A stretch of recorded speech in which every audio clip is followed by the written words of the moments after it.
जी अस्सलाम वालेकुम जी, मैं हूं आपका होस्ट मलिक नदीम। शाहिद सितारों की महफिल प्रोग्राम के साथ आपकी खिदमत पे एक बार फिर हाजिर हैं। आज हमारे साथ बासलाहियत आर्टिस्ट मौजूद हैं, ऐसे फनकार जो मुस्कुराहटें भी बिखेरते हैं और खुश इखलाक भी हैं और खुश कलामी से भी बात करते हैं। खुश कलामी के साथ साथ वो जुगतों को भी बड़ी बम्बार किस्म की करती है। और मेरी मुराद है आज के गुजरांवाला की बहुत मरूफ एक्टर उम्मे चौधरी आज हमारे स्टूडियो में मौजूद हैं। जी अस्सलाम वालेकुम उम्मे चौधरी जी, कैसे हैं आप? वालेकुम अस्सलाम, मैं ठीक हूँ, अल्लाह का शुक्र है। आप सुनाए ठीक है? जी अल्लाह पाक के रहमत। Welcome to the FM 4K news में आपको खुश आमदीद कहते हैं जी। जी थैंक यू। और जैसे आपने बड़े प्यार से थैंक यू बोला और उसके बाद आपने जो स्पीड पकड़ी है वो मुझे अंदाज़ा हो रहा है आपकी शक्ल से ही। एनीवे सिलसिला चलता अच्छा, पहले तो मुझे ये बताएं कि आप इतना घबरा क्यों रहे हैं? घबरा नहीं गए, लाइट नहीं, आपको क्या लगता है कि मैं आपके चैनल पर आई आपसे पैसे लूंगी? पैसे वाली बात नहीं है, दरअसल मैं नहीं, वो नहीं मैं छोड़ने वाली। स्टेज परफॉर्मेंस भी मैं आपकी देखता रहता हूँ, आपके पास नज़दीक कोई खड़ा नहीं होता। पता वो मुझे टूटी और वो वाशल और वो ये सारे मामला, तो आपके पास तो खड़ा होना भी जो कहते सोवाना घाटा है। नहीं तो आप तो मेरे पास बैठे हुए हैं। लेकिन मैं पता तुसी मेरी किस तरह इज्जत कर रहे हो। बस ताड़ी घबराहट तो कर रही है। जी सर, ज़मीन शहर गुजरांवाला हमारा ऐसा शहर है जहाँ पे पहलवानों के साथ साथ फनकारों की मिट्टी का शहर भी है। यहाँ से बहुत से अदीब, दानिश्वर, मुसन्निफ, हदायतकार, स्टेज एक्टर्स, बहुत सा मवाद है और ये इसको फ़नकारों की मिट्टी का शहर भी कहा जाता है। उस फ़नकारों की मिट्टी के शहर में आज हमारे साथ जो एक्टर्स मौजूद हैं उम्मे चौधरी, वो भी किसी तारीफ़ की मोहताज नहीं और स्टेज परफॉर्मेंस के दौरान उनका काम देखने की सलाहियत रखता है। आइए आज उनसे मुलाकात करते हैं। अरसा 20 साल से भी ज़्यादा अरसा हो चुका है उम्मे चौधरी को स्टेज की दुनिया से वाबस्ता हुए और फिल्म भी किया, स्टेज भी किया है। और इनसे पूछते हैं कि आपको शोबिज़ में इज़्ज़त और वक़ार के साथ नाम पैदा किया जा सकता है? किया जा सकता है, क्यों नहीं किया जा सकता? अगर आप अपना काम करें, दिल लगा के काम करें और काम मेहनत से करें और टफ शेड्यूल जो होते हैं ना, ये इस फील्ड के होते हैं सबसे ज़्यादा टफ, क्योंकि लाइव होता है। मतलब सुबह मैं 10 बजे उठती हूँ, उसके बाद मैं जिम चली जाती हूँ, जिम के बाद मेरी डांस की रिहर्सल होती है, 2 से 3 घंटे मैंने वो करनी होती है। फिर मैं शाम के टाइम मार्केट शॉपिंग वगैरह में मेरी हॉबीज़ है। और उसके बाद फिर आपको पता है रात को ड्रामा होता है, कभी कभी 2 शो होते हैं अपना, और वैसे रूटीन में 1 शो होता है। तो बस चल होता है ऐसे ही है। अच्छा, आप जम भी करती हैं, सेहत आपकी फिर उतनी की उतनी कम नहीं हो रही थी? अच्छा, तानू मेरी सेहत नाल की तकलीफ है भाई? मैं थोड़ा मुंह देख जावा मैं नहीं, मुंह की है मेरे मुंह जाऊं बंदा मुंह ते नहीं जाना। अच्छा जी, अच्छा जुगता करोगे? जुगता ऐसी ना कर मनकशाद नदीम, तू सादा नहीं सोना लगदा, तो जुगता करन दे। अच्छा, स्टेज परफॉर्मेंस में आपको कौन सा एक्टर अच्छा लगता है जिससे आप मुतासिर हैं? मैं सबसे मुतासिर हूँ अल्हम्दुलिल्लाह, मुझे सभी अच्छे लगते हैं। हाँ, सबसे बुरी बात मुझे वो लगती है जो कि आम पब्लिक में कहा जाता है कि ये जो हमारी फील्ड की लड़कियां हैं, स्पेशली कोई कहता है जी फील्ड की लड़कियां अच्छी नहीं होती, कोई कहता है फील्ड की लड़कियां सिगरेट पीती हैं, कोई कहता है फील्ड की लड़कियां ड्रिंक करती हैं, कोई कहता है फील्ड की लड़कियां ज़ना करती हैं। कोई मुझे बताए तो सही, किसी ने खुद देखा है कि हमें सुनी सुनाई बात पे मतलब उसको इशू बनाया हुआ है? अक्सर बिल्कुल जी, आपकी बात में फील्ड की लड़कियां जितनी बहादुर हैं, और मैं नहीं समझती कि कोई शोबा ऐसा है कि वो कोई शोबा जो बिजनेस है, कोई कारोबार है, कोई भी है, मैं नहीं समझती कोई इतना बहादुर है जितनी फील्ड की लड़की बहादुर है। अपने बच्चों को मतलब वो अच्छी तालीम दिलाती हैं, कोशिश करती हैं, अपने बच्चे पालती हैं, अपने माँ बाप को पालती हैं, अपने माँ बाप की खिदमत करती हैं, ये इतना कुछ करती हैं और फील्ड की लड़कियां ही करती हैं, दूसरी लड़कियां क्यों नहीं करती? और ये जो करते हैं सब कुछ हम सामने करते हैं, कोई छुपा नहीं है, कोई छुपाया नहीं है, किसी किस्म का भी कोई छुपा छुपाई नहीं है, सीधा करते हैं, काम कर रहे हैं, हम करके दिखाएं, हमें 2 लाइनें कोई बोल के दिखाए, बातें कर लेते हैं, 2 लाइनें स्टेज पर खड़े होके ना सिर्फ अस्सलाम वालेकुम और वालेकुम अस्सलाम कह के बताएं और मैं उनको उस्ताद मानूंगी। मैं आपके सामने बैठ के बात कर रही हूँ। आई डोंट नो, आपकी बात पे इत्तेफाक करता हूँ, ऐसे ही होता है। और स्टेज परफॉर्मेंस लाइव प्रोग्राम करने में और एक टीवी प्रोग्राम करने में बहुत डिफरेंस होता है। उसमें टेक होता है, यहाँ पे लाइव चलना होता है, लाइव परफॉर्मेंस करना बहुत मुश्किल काम है। और नो डाउट जी, और अच्छा नहीं मलिक साहब, ये जो कैमरा होता है ना, इसके आगे भी लोग घबरा जाते हैं। ऐसे ही है, और लाइव करना तो मतलब इनसे ज़्यादा मुश्किल काम है, बहुत ज़्यादा मुश्किल है, सिर्फ मुश्किल नहीं है, बहुत ज़्यादा मुश्किल है। ऐसे ही है, बिल्कुल। अच्छा, आपने ये शोबिज़ की दुनिया का तवील सफ़र इतना तय किया, क्या आज इसमें को अपने प्लानिंग के तहत चल के आप यहाँ पे जो मुकाम बनाया? शोबिज़ मेरी हॉबीज़ है और मैं नहीं जानती कि इसको लोग क्या कहते हैं। मुझे इस चीज़ से कोई टेंशन नहीं है, ना मैं इस चीज़ को मतलब समझती हूँ कि कोई बंदा इसको बुरा कह रहा है, इसको भला कह रहा है, मुझे नहीं पता। मैं इसको काम समझ के करती हूँ और मैं समझती हूँ कि सबसे अच्छा काम जो दुनिया में चल रहे हैं ना, सबसे अच्छा काम ये है। और इसमें सबसे अच्छी बात ये है कि अगर फ़र्ज़ करें आप हैं, घर की टेंशन, वाइफ की टेंशन, ससुराल की टेंशन, बच्चों की टेंशन, काम की टेंशन, सबसे ज़्यादा महंगाई की टेंशन, मुल्की हालातों की टेंशन, हमारे पास जो बंदा आता है सारी टेंशनें लेके, हम उसको इतना इंटरटेन करते हैं, इतना इंटरटेन करते हैं कि वो जो उसकी जो नहीं पैसे वो जो उसकी करते हैं वो जो उसकी टेंशन होती है ना, खुशियां देखने के वो अपने आप खुशी से डांस जब देखते हैं तो वो जनाब ऐसे पैसे निसाफर करते हैं, वो तो उन्हें जेबा खाली कर देते वो तो बिल के कर जाते हैं ना। अच्छा जी, आप बता रही थी, सॉरी आप कितना तो वहाँ पे जो आते हैं ना, मतलब स्टेज पे जो आते हैं, तो हम लोग अपनी जुगतों से, अपनी एक्टिंग से हम भी झूठ कर रहे होते हैं, पता है हमें भी। स्क्रिप्ट की लिखी हुई लाइनें होती हैं जो हम बोल के पब्लिक को मुतासिर करते हैं और वो खुश होते हैं हमारा काम देख के, और उनको अपनी जो टेंशनें होती हैं वो भूल जाती हैं। भूल जाते हैं कि नहीं? ऐसे ही ऐसे ही होता है ना, वक्ती तौर पे खुशहाल देखते हैं, उनका चेहरा मुस्कुरा होता है, ऐसे ही होता है। मुस्कुराहट लाना ही आर्टिस्ट का काम, आर्टिस्ट का काम है।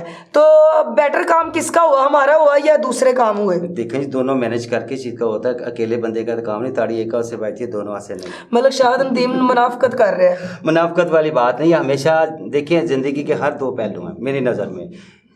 वाहिद है, जमा है, मुज़क्कर है, मुहन्नस है, लड़की है, लड़का है, हर चीज़ का पहलू होता है। इसी तरह ये चीज़ भी, कोई भी काम अगर देखिए पब्लिक ना आए तो आपकी परफॉर्मेंस कौन देखेगा?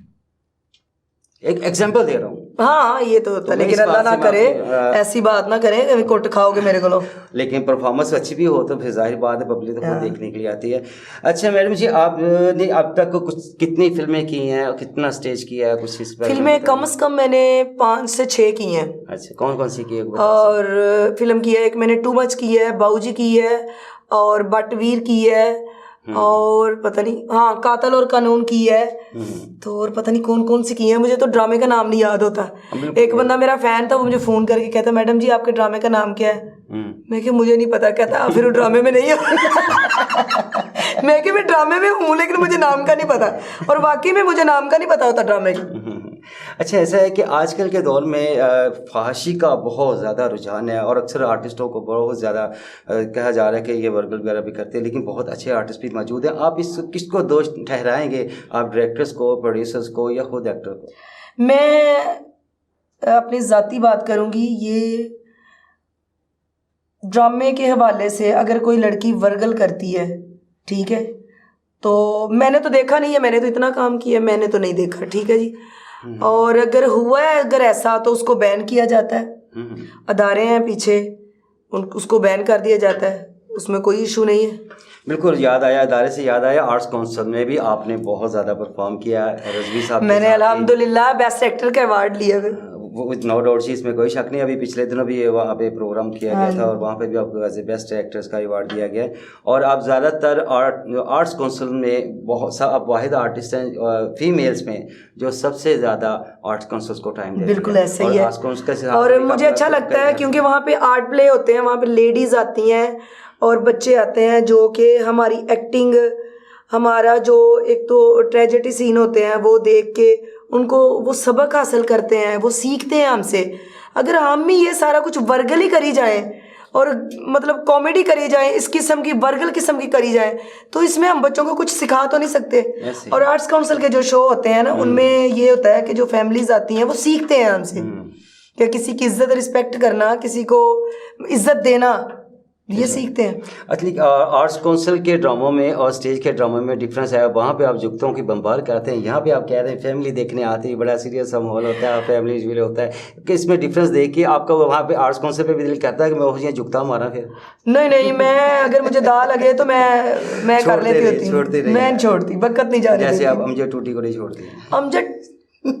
अमजद टूटी थी तो मैं भैन कटनी है चंगी तरह। यही तो बात सुनने के लिए मैंने कहा ये अमजद टूटी हो गया, अमजद राणा हो गया, ये मेरे बेस्ट फ्रेंड है। और मैं आज जो कुछ भी हूँ इन लोगों की वजह से हूँ, इनसे मैंने बहुत कुछ सीखा है और अल्हम्दुलिल्लाह आगे भी मैं सीख रही हूँ, क्योंकि मैं बिल्कुल नामुकम्मल हूँ, मैं मुकम्मल नहीं हूँ बिल्कुल भी। ये काम ऐसा है कि हर रोज नया है। ऐसे इसमें कोई बंदा कहता है ना कि मैं बहुत ज्यादा मुकम्मल हूँ, मैं ये कर लूंगा, मैं ये कर लूंगा, नहीं, ऐसे नहीं होता होता। ये आपकी बात से याद है कि पहले वक्त में मैं आपसे पूछना चाह रहा था कि पहले वक्त में और अब मौजूदा वक्त में क्या कुछ तब्दीली देखी? साहब आप पर एक जुगत आई है मुझे, और कर लो थोड़ी अगे, बड़ी देर दा दिल करदा पे मैं वेखण दा। कैसा घबराई बिल्ली वर्गा मुंह है ਤੁਹਾਡਾ। ਤੁਸੀਂ ਜੋ ਮਰਜ਼ੀ ਕਹੋ ਕਿ ਮੈਂ ਫਨਕਾਰ ਹੀ, ਮੈਂ ਤਾਂ ਤੁਹਾਡੇ ਨਾਲ ਅਦਬ ਨਾਲ ਗੱਲ ਕਰਨੀ ਜਨਾਬ। ਨਹੀਂ ਤੇ ਤੁਸੀਂ ਮੈਨੂੰ ਜਿੰਨੇ ਮਰਜ਼ੀ ਚੁੱਕਤਾ ਮਾਰ ਲਓ। ਤੁਹਾਡੇ ਵਰਗੇ ਬੰਦੇ ਨਾ ਸੰਗਲ ਲੈ ਕੇ ਬੱਸ 'ਚ ਵੜ ਜਾਂਦੇ ਨੇ। ਅਤੇ ਬੱਸ ਲੈ ਕੇ ਬਸ ਤੁਸੀਂ ਉਹਦੇ ਪਿੱਛੇ ਪਿੱਛੇ ਨਹੀਂ ਸੰਗਲ ਲੈ ਕੇ ਬੱਸ 'ਚ ਵੜ ਜਾਂਦੇ ਨੇ ਤੇ ਉਹਨਾਂ ਨੂੰ ਕਹਿੰਦੇ ਨੇ ਮੇਰੀ ਇਮਦਾਦ ਕਰੋ, ਮੈਂ ਮੱਝ ਲੈਣੀ। ਮੱਝ ਮੇਰੇ ਕੋਲ ਬੈਠੀ ਤੇ ਮੈਂ ਮੱਝ ਦੂਰੋਂ ਜਾ ਕੇ ਲੈਣੀ ਹੈ। नहीं फिक्की कर गए आप। जी इसी तरह बातों का सिलसिला जारी रहेगा। थोड़ी सी ब्रेक का टाइम हो चुका है, मिलते हैं थोड़ी सी ब्रेक के बाद। Stay with us.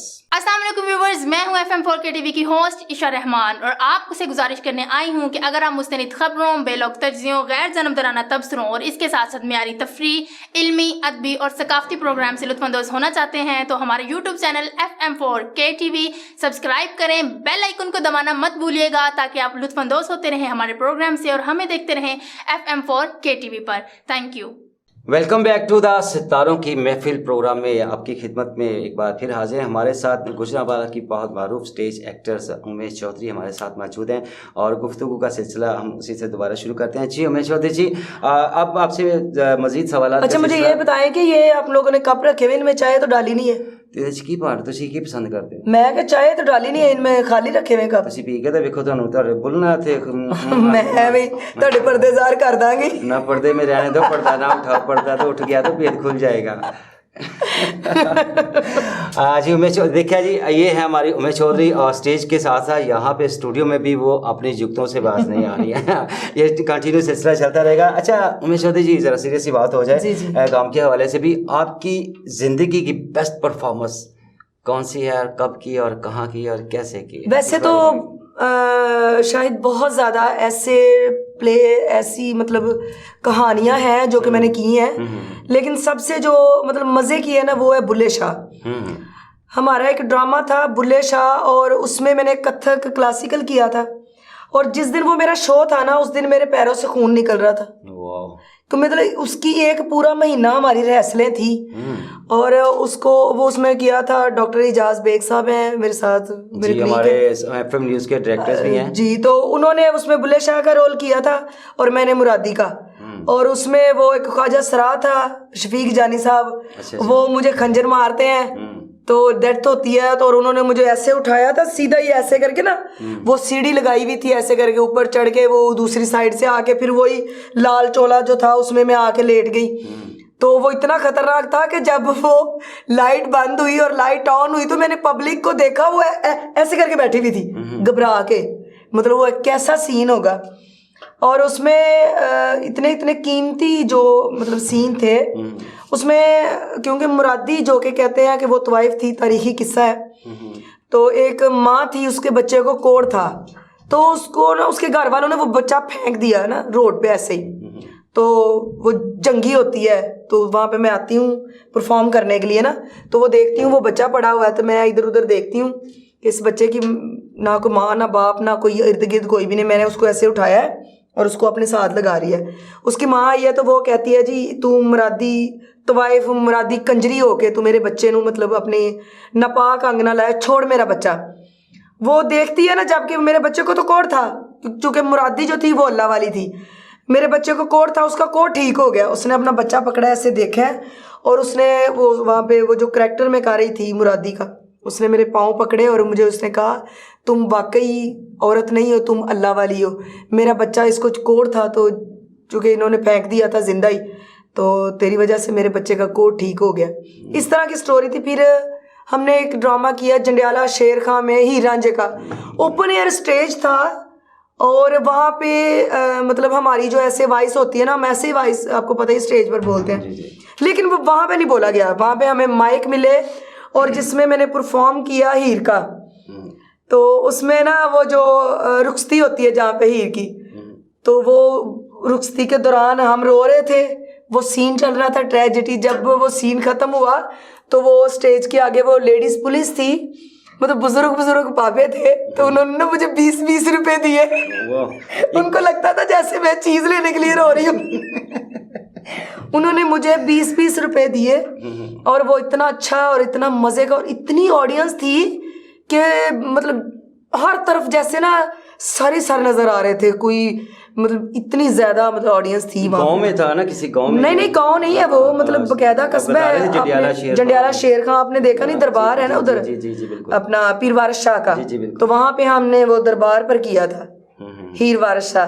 फिर उसके बाद मैंने एक ड्रामा किया सोनी महिवाल।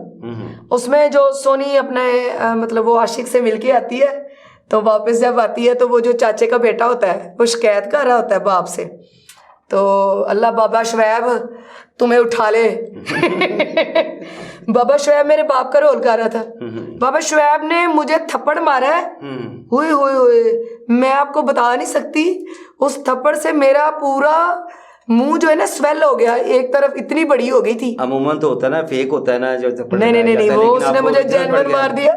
इतना बुरा थप्पड़ था कि मतलब मैंने हॉल देखा तो पूरी ऑडियंस खड़ी हो गई थी उठ के। आपके हक में?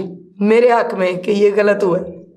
मैंने अल्हम्दुलिल्लाह ऐसे काम किए। हमारे पाकिस्तानी कल्चर्स में औरत की इज्जत भी बहुत ज्यादा इज्जत है, मुझे पता है कितनी इज्जत है।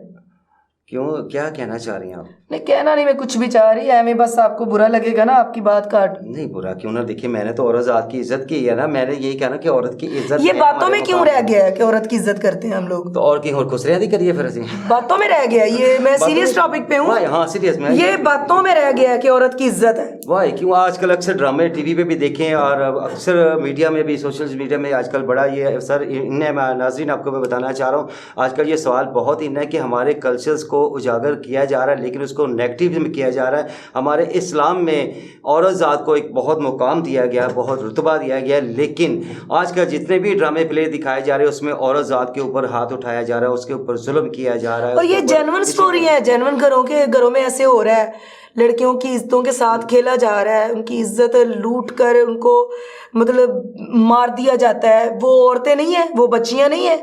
ये बातों में, इसीलिए तो कह रही है, ये बातों में क्यों रह गया है? ऐसे ही है, ये सिर्फ बातों में रह गया कि हमारा पाकिस्तान, हमारा मुआशरा जो है औरत की इज्जत कर रहा है, नहीं कर रहा। झूठ है ये। इसका किसको दोष ठहराएंगे कि ये अब ये कितना चेंजिंग आ चुकी है? ये क्यों? ये इसी बात पे कि हम औरत की इज्जत कर रहे हैं तो हो नहीं रही। ये पता क्या आजकल चल रहा है? जी। ये अल्लाह माफ़ करे, तौबा नौज़ुबिल्लाह, ये मैं ये नहीं कहूँगी कि मैं किसी की तौहीन कर रही हूँ या मतलब कोई ऐसी बात नहीं कि कोई बंदा कहता है ना सच्चे दिल से कलमा पढ़ो और नहर को क्रॉस कर सकता है बंदा, ठीक है, तो खुद डूबा होता है। ये हमारे माशरे में ये हो रहा है। ऐसे ही हम कहते हैं कि हम औरत की इज्जत करते हैं, जैसे आप हैं, आप कह रहे हैं कि औरत की इज्जत करते हैं, ठीक है, 36 जुगते तो आपने मुझे कर दी, क्या मुझे औरत नहीं ले लाऊं मैं? वैसे कहना तो नहीं चाहिए, वैसे आप अच्छे हैं। अच्छा, सीरियस बातों का सिलसिला साथ साथ चलता रहेगा। अच्छा मैडम जी, आप ये बताइएगा कि आप जो इस फील्ड में जब आई हैं तो इस फील्ड में आपके कोई शागिर्द वगैरह भी हैं जितना आप सीनियर्स हो चुकी हैं अब तक? नो, मेरा कोई शागिर्द नहीं। इस काबिल नहीं है कि जो आपके टैलेंट को अल्लाह माफ़ करे ना, मेरा कोई शागिर्द है, मुझे तो खुद कुछ नहीं आता। फील्ड में मैं आई हूँ शौक से।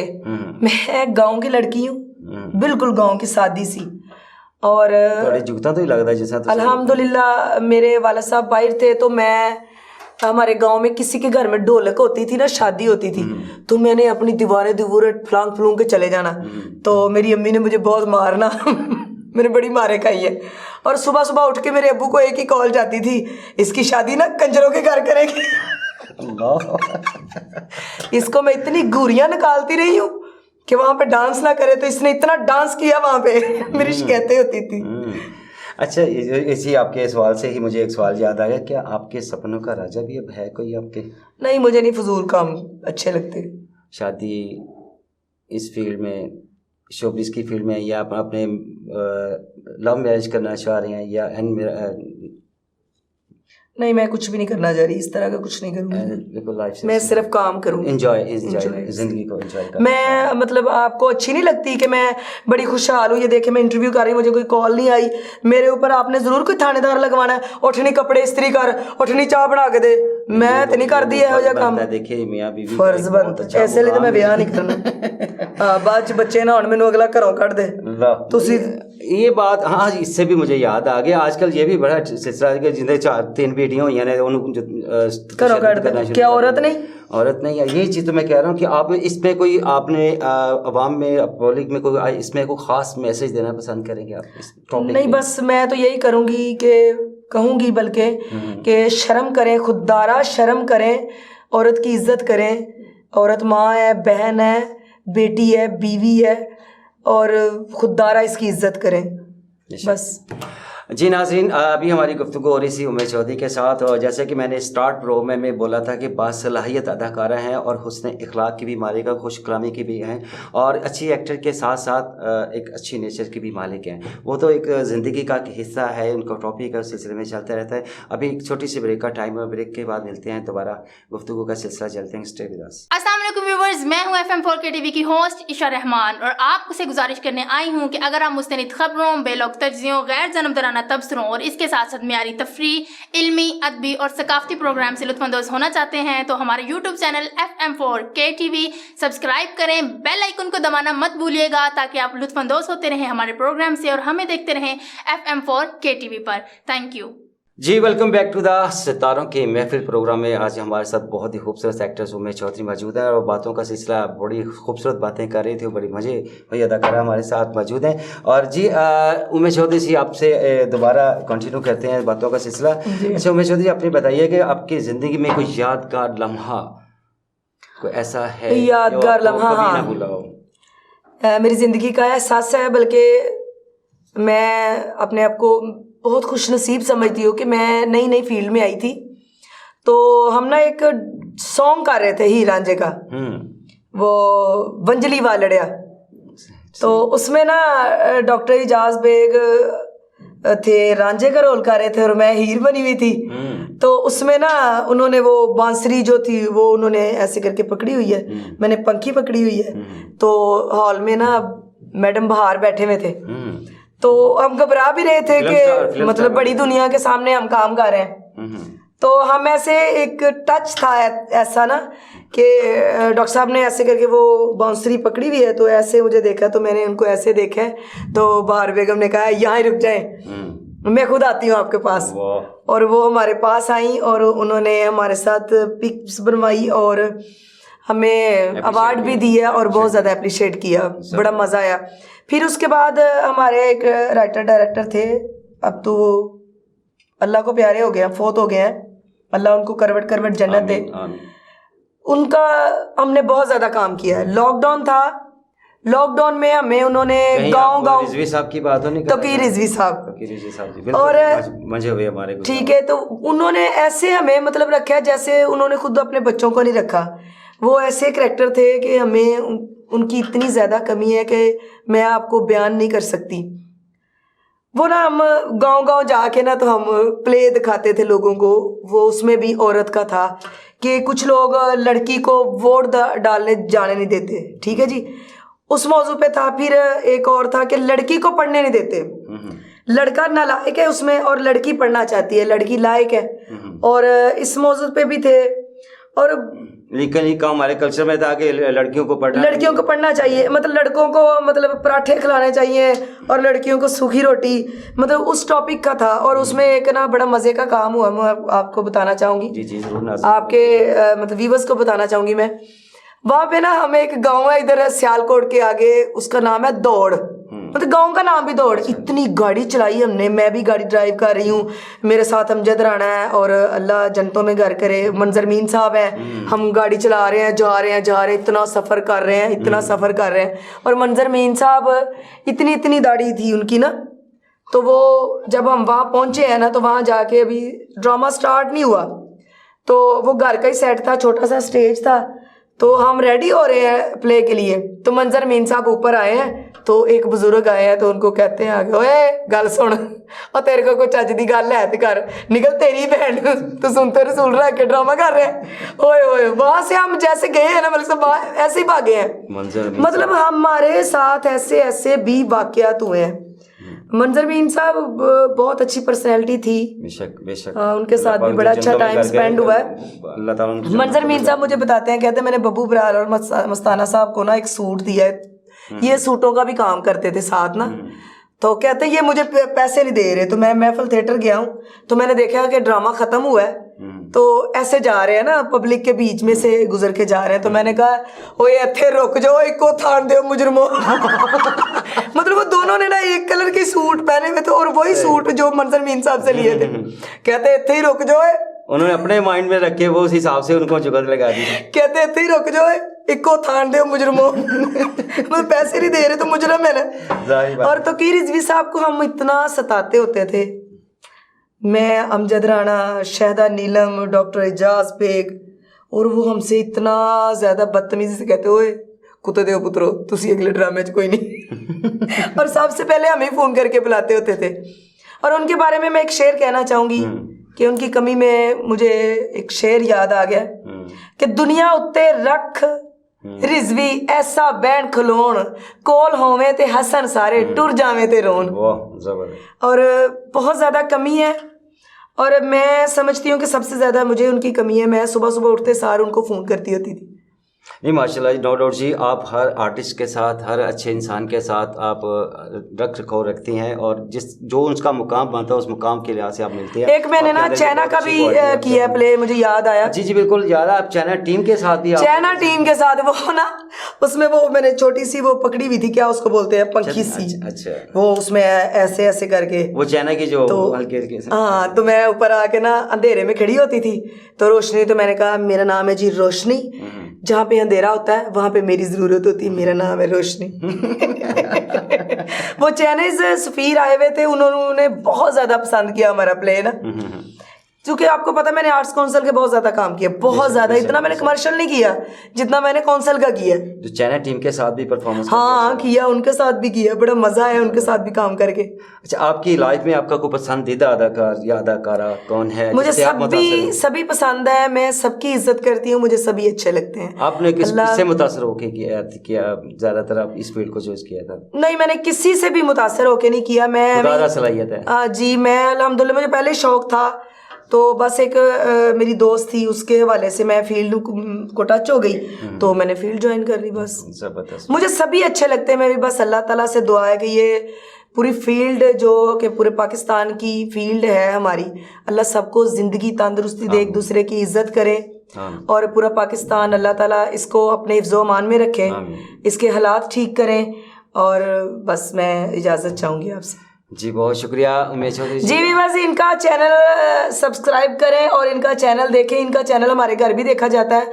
और मेरे घर वालों प्लीज़ कोई ऐसी बात ना कीजिएगा, ऐसी तो मैंने कोई भी नहीं की, लेकिन मैं कोई ऐसी बात नहीं की।